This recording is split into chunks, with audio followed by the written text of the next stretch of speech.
Baiklah, kita akan bersama-sama menyelesaikan suatu soal. Soal ini terdapat dalam buku Harvey, soal latihan. Soal ini merupakan soal mengenai gravimetri. Gravimetri khususnya yang melibatkan penguapan dari suatu senyawa atau disebut dengan gravimetri volatilisasi, di mana suatu sampel yang belum diketahui rumus molekulnya atau rumus empirisnya, ini akan diketahui rumus empirisnya dengan jalan dilakukan pembakaran. Kemudian hasil pembakaran itu dilewatkan pada suatu tabung, ditangkap berat CO2 dan H2O yang dihasilkan. Kemudian dilakukan perhitungan. Jadi kita bisa menyelesaikan bersama ini kalau kita lihat.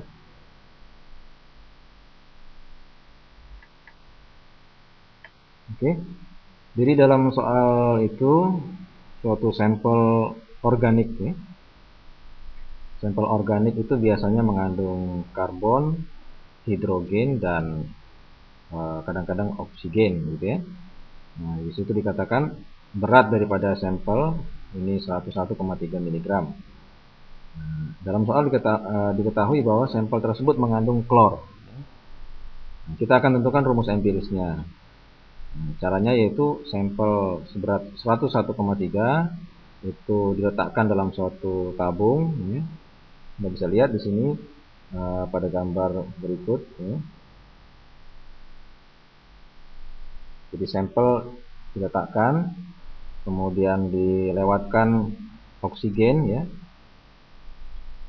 dilakukan pembakaran, kemudian setelah semua sampelnya habis terbakar, maka gas yang dihasilkan yaitu gas CO2 dan H2O dilewatkan pada absorben, absorben H2O, kemudian absorben CO2.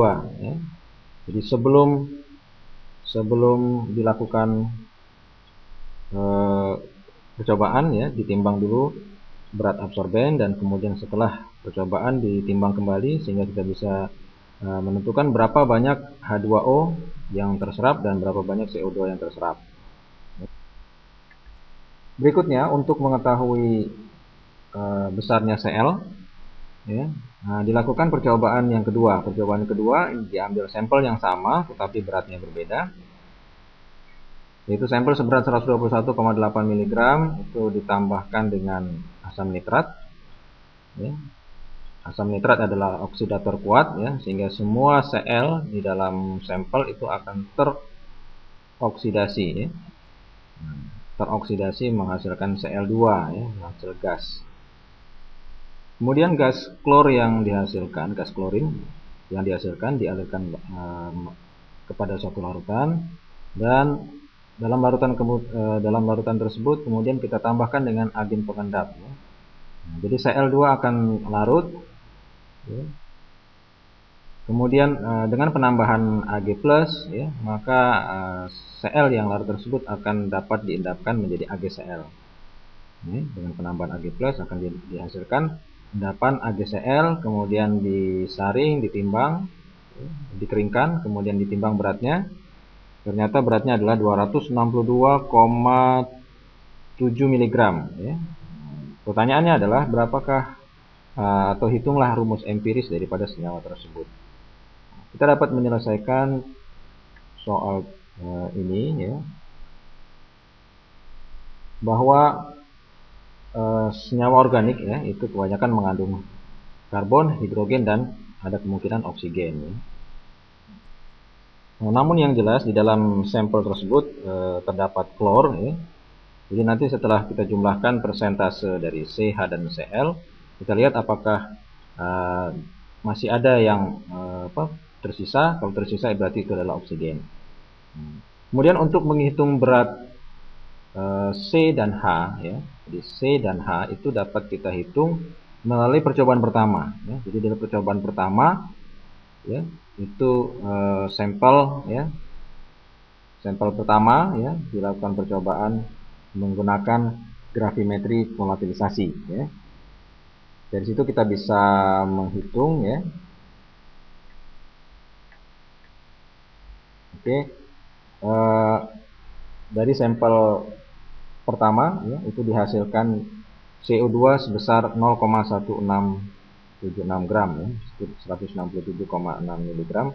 Kita rubah menjadi bentuk gram. Kemudian bagaimana kita mendapatkan berat C dari berat CO ya? Yang pertama kita rubah terlebih dahulu. Oke. Kita rubah terlebih dahulu berat CO2 menjadi mol CO2 ya. Oke, kemudian setelah kita dapatkan mol CO2 ya, maka kita rubah menjadi bentuk mol C ya. Kita rubah menjadi mol C. Kemudian berikutnya oke, kita rubah dari mol C menjadi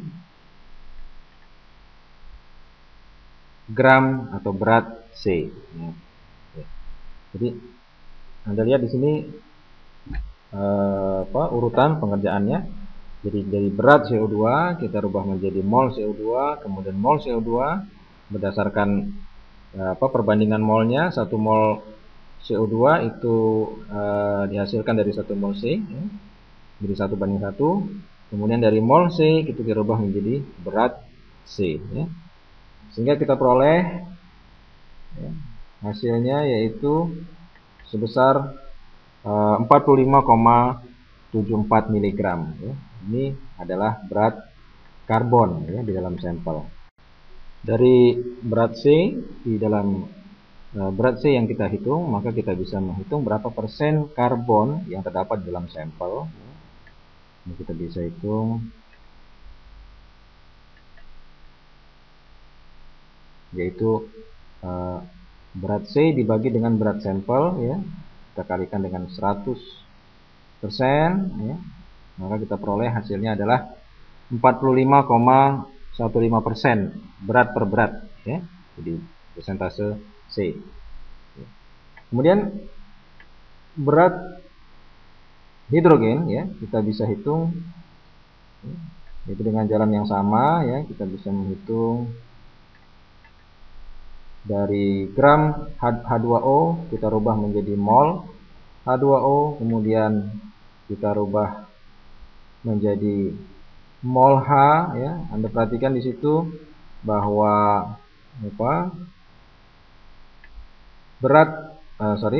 bahwa perbandingan mol H dengan H2O adalah 2 mol H2H sebanding dengan 1 mol H2O. Kemudian baru kita rubah menjadi gram atau berat hidrogen ya.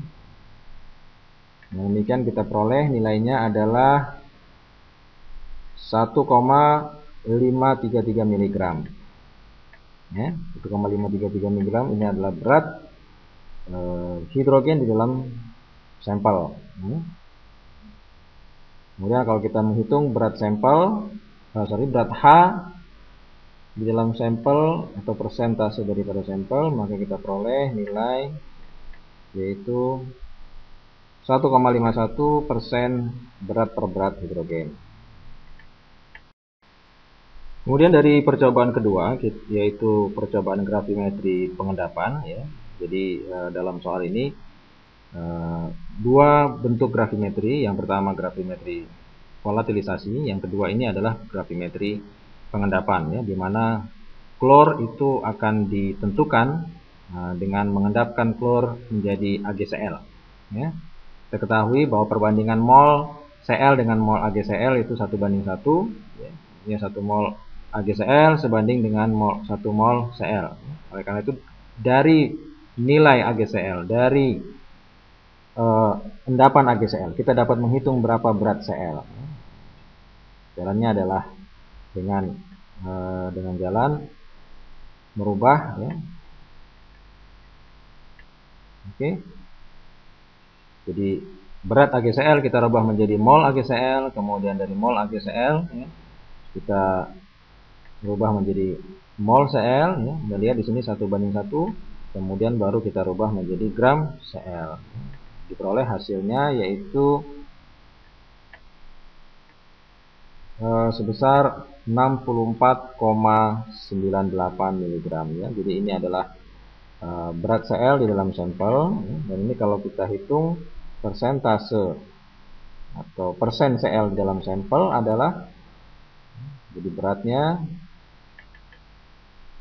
64,98 ya, kita bagi dengan berat sampel yang kedua ya, yaitu 121,8, kita kalikan dengan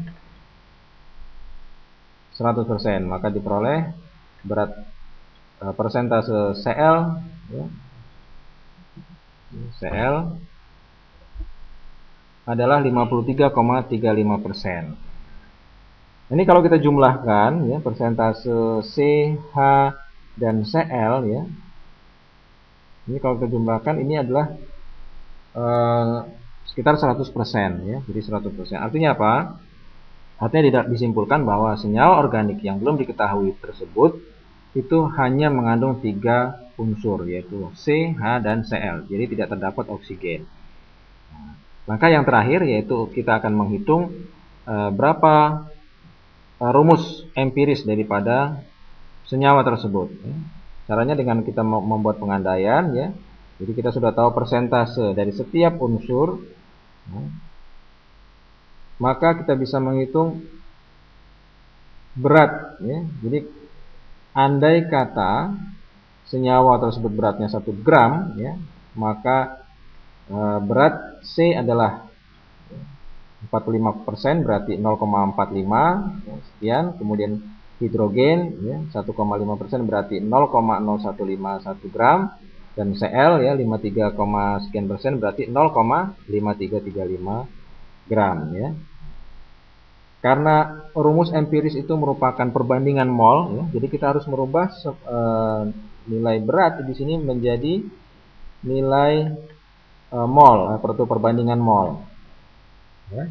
Jadi C 0,45 sekian itu kita bagi dengan 12, maka kita dapatkan 0,0376 mol. Kemudian hidrogen dibagi dengan AR-nya, kita peroleh nilai yang hampir sama. Kemudian Cl ya dibagi dengan ArCl 35, sekian, kita peroleh 0,015. Ini adalah perbandingan mol. Jadi perbandingan mol ini sudah dapat menentukan rumus empiris ya. Tetapi kita perlu membuat perbandingan yang lebih sederhana ya.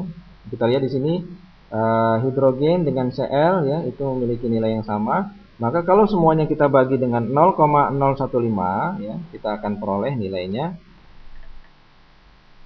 adalah sekian ya. Jadi C-nya 2,5, H1, Cl1.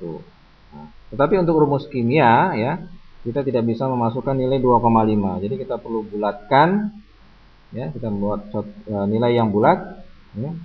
Sehingga 2,5 ini kalau kita kalikan semuanya dengan 2 ya, maka kita akan dapat peroleh hasilnya adalah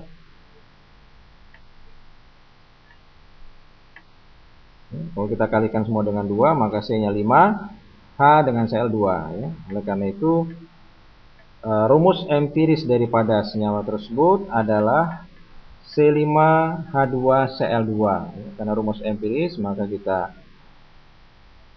ya buat ya tanda seperti ini. Jadi N ini menunjukkan banyaknya. Untuk menghitung rumus molekul maka kita perlu mengetahui berapa besar N. Berapa N ini akan dapat diperoleh jika kita mengetahui besarnya berat molekul daripada senyawa tersebut. Demikian penyelesaian soal, mudah-mudahan memberi manfaat bagi kita semua.